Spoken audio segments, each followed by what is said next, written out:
Hi everybody, welcome to my channel. It's Foreclosure Help 777, which is also part of my Facebook channel, Sue Your Lender, Fight Mortgage Fraud. Today we're going to look at a complaint for mortgage foreclosure. This is from a judicial state, which is Pennsylvania. This was my foreclosure complaint that was filed against me back in 2016, and you can see this is what a normal complaint looks like. The cover sheet, it has the case number up here, 2016-SU-000216-6, and it's stamped by the court as well. And this is the cover sheet. This is what you see as soon as you open your package. And then there's a notice that you've been sued in court. You have 20 days to file a reply. Yada yada. Alright. And this is the FDCPA notice that they are required to send because they're a debt collector.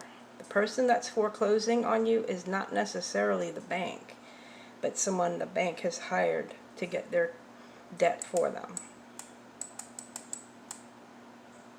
And this is the first page of the complaint. As you can see, it has the name of the attorney's firm at the top left corner, which is Milstead and Associates by Robert W. Williams. And then it has they're representing the Bank of New York Mellon, formerly known as the Bank of New York, as trustee for the certificate holders of the Schwab's Inc. Asset-Backed Certificate Series 2007-12. Care of Ditech Financial LLC, formerly known as Green Tree Servicing. And if you want to keep going from that, formerly known as Bank of America and formerly known as Countrywide Home Loans. Versus me, the plaintiff, or the defendant, Lorraine E. Souders. At the time, my name was Souders because I wasn't divorced. Anyway, complaint in mortgage foreclosure. And they basically number everything. So when you write your reply to this, you want to make sure that your reply answers each number. The first thing is they identify themselves. And then the number 2, they identify me. And then number 3 is my address. Number 4 is the loan amount, the principal, interest, etc. Exhibit B. A loan modification was made, explaining that. And then they say that this is a MERS mortgage from Countrywide.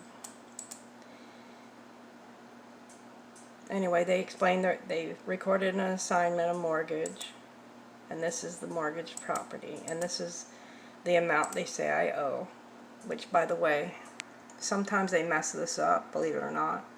So you want to look at your numbers and compare them to their numbers and see what you come up with, because a lot of times they make up these numbers, and that's another thing you can get them for.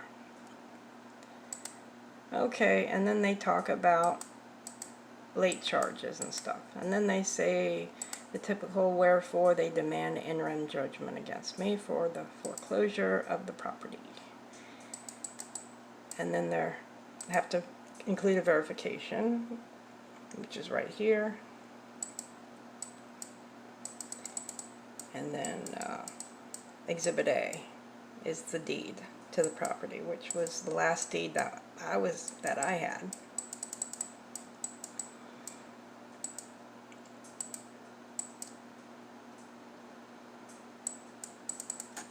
The next thing, Exhibit B, is the note. See, it's stamped original at the top there, but there's 2 holes. That means that it was in a file folder. Well, we know this can't be the original because the original notes were always destroyed as part of securitization. But they're saying that this still exists. And that's one thing you can challenge is if the note is defective and they can't enforce it. So here's the note, terms of the note, and the most important part of the note is the last page, because the note is a negotiable instrument, like a check. They have to endorse the note in order to negotiate it. And it says at the bottom, pay to the order of, without recourse, Countrywide Home Loans. Well, Countrywide signed it by their executive vice president, Michelle Solander, which she is not the executive vice president, just so you know. I looked into that. That's fraud right there, if you think about it. So this is stamped. Now, sometimes they're just stamped in blank. This one's actually signed. Anyway, it's not signed by anyone else at the bottom of this note, and nothing on the other side of the note, and there's no allonges. So how can they foreclose on your home with a note that's just signed, and anyone could just pick this up and copy it and say, well, I own this note? No, you don't. Anyways, they try to pretend that they own it. The next thing is the loan modification agreement, which they never signed. See, I signed it and dated it, but guess what? They did not sign or date it. See, nothing on their end. So when they did this, I tried to follow the rules and do the HAMP loan mod, but they never gave it to me technically. They just wanted to foreclose on my house. So that's what happened with that. That's another thing I got them for, was that. Exhibit D is the mortgage, right? Yep, the mortgage. So here's the mortgage, which, you know, is typical mortgage. They're all very lengthy. It says typical terms and conditions that are on a mortgage, the date, the amount, me, and if you go down, you don't have to read this whole thing. It has my address and all that stuff nobody really reads, but we still read it, go through it. Maybe we should start reading these things, huh? Anyway, so let's get to the bottom here. It's kind of lengthy. It has my signature, and then under that it has a legal description of the property and adjustable rate rider, yada yada yada, and then the assignment of mortgage is next. Yep, there it is. This is what you want to look at real close, is the assignment.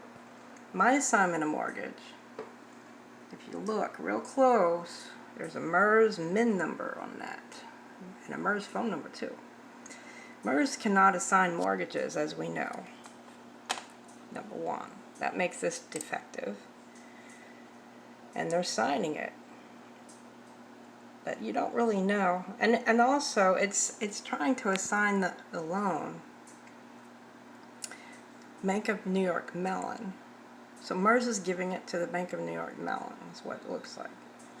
Again, there's no endorsement on the note from Bank of New York Mellon, not according to that trust that it's supposedly in.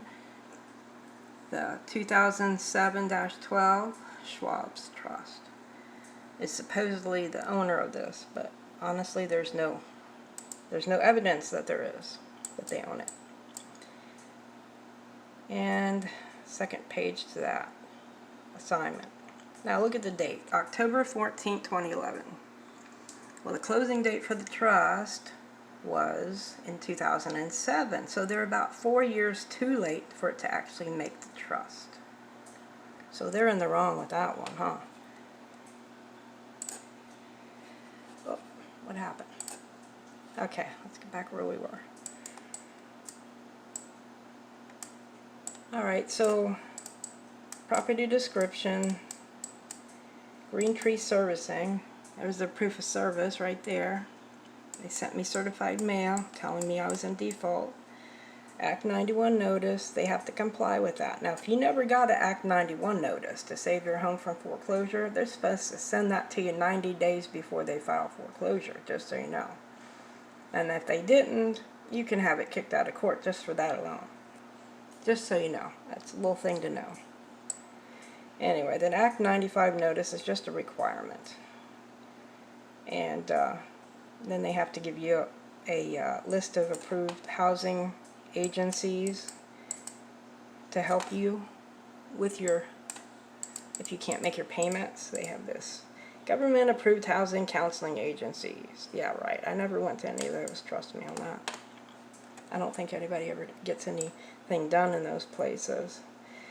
And they sent 2 of these for the foreclosure. And then the last page of my complaint is the letter from the attorneys to the prothonotary telling them to file this. And that's it, pretty much. That's what a mortgage complaint looks like when you open it in the mail, and how to read it and understand it. And I hope this has been helpful for you.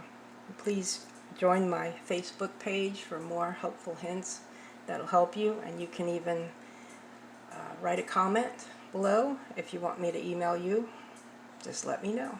I'll do what I can to help. Okay, talk to y'all later.